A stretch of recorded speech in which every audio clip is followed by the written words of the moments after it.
a cricket stump stuck up his ass. So, as you can see, even the scientists find women's behaviours intriguing. So, have you also wondered about our European colleagues who need to separate things into male and female? And again, displaying oddities. So, a Spanish teacher was explaining to a class that in Spanish, unlike English, nouns are designated as either masculine or feminine. So house, for instance, is feminine, la casa. Pencil, however, is masculine, el lapith. Did you like that?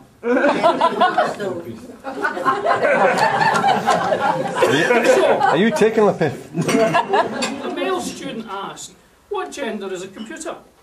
Instead of giving an answer, the teacher very cleverly split the class into two groups, male and female, and asked them to decide for themselves whether the computer should be masculine or feminine. So each group was asked to give 4 reasons for the recommendation. So the women gave their 4 reasons. Number 1, the women's group concluded that computers should be masculine because, number 1, in order to do anything with them, you have to turn them on.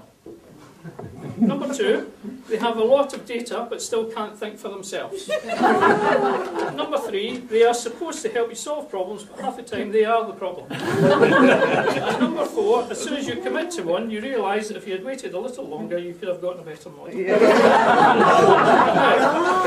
So, the males replied, number 1, no one but their creator understands the female logic. Number 2, the native language they use to communicate with other computers is incomprehensible to everyone else. Number 3, even the smallest mistakes are stored in long-term memory. Number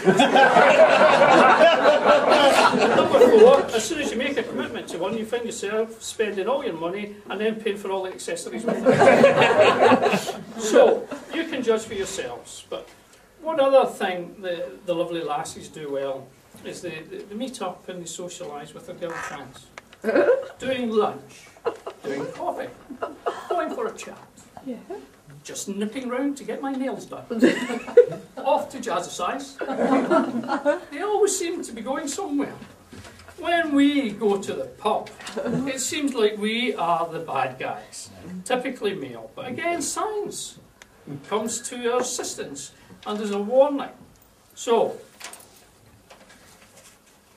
several months ago, scientists at Europe's annual Human Reproduction Conference suggested that the results of a recent analysis revealed the presence of female hormones in beer and suggested that men should take a look at their beer consumption. The theory is that drinking beer makes men turn into women. To test the theory, 100 men were each fed 6 pints of beer within a 1-hour period.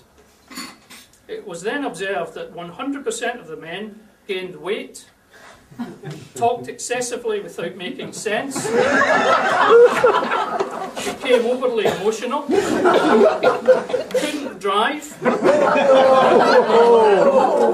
failed to think rationally, argued over nothing, had to sit down while urinating,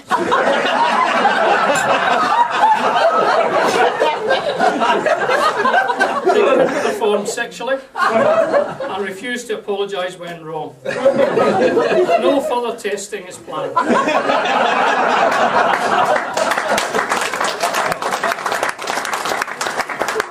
All I'm saying is it sounds like a good idea to go to the pub, to be like you, the lassies, join us. So, you'll be glad to know it's near the end. So in summary, my friends, it is clear that men and women are different in many ways. I asked my wife the other day what she liked best about me. My firm, trim body or my intellect? She said, your sense of humour. I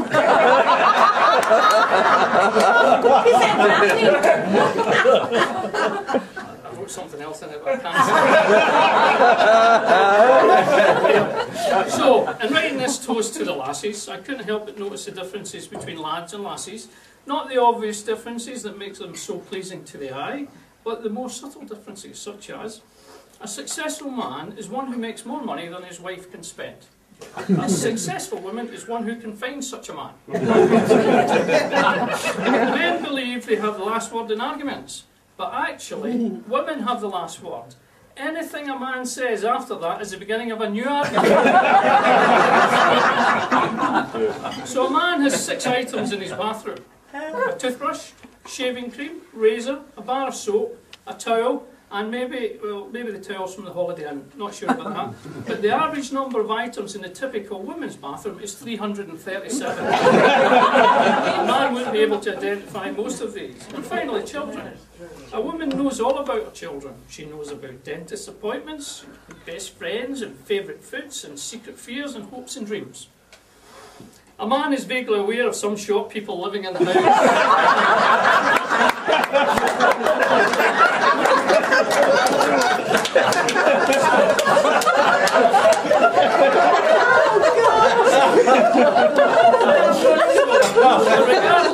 Regardless of the differences that separate men and women, woman, Scottish terms woman, we are not complete without them, and I have prepared the following toasts with the assistance of the same muse that aided Rabbie.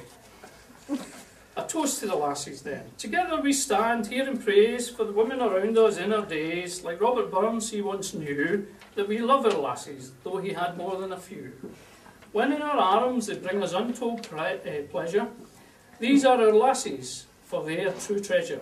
We seek to marry them, it is said, for nothing more than to get them to wed. They feed our spirit, they feed our soul. For many of us, they fill our bowl.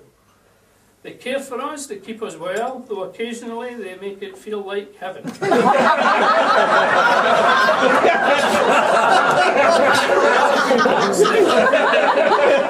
They teach us manners, they teach us style. Earlier on I was getting my tie fixed. You notice that about women, as they get older they want to sort you out all the time.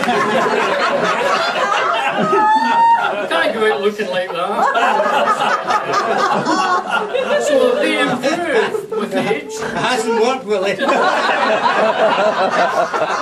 So I'll start that again now. They improve with age, while we do not. For that is clear, looking at you lot. For the parcel of rogues I see here tonight, it is truly amazing our lassies don't take fright. For they put up with their habits, and we have all sorts, such as control of the remote and our preoccupation with sports. For our lassies we would walk 500 miles. It must be because of their feminine wiles. Over heathery mountain and scroggy glen, we seek them out now and then. So lads, please be upstanding. Tonight we stand here in praise. To join me lads, let your voices raise. Prepare to toast, fill up your glasses. Join me now to our bonny lassies.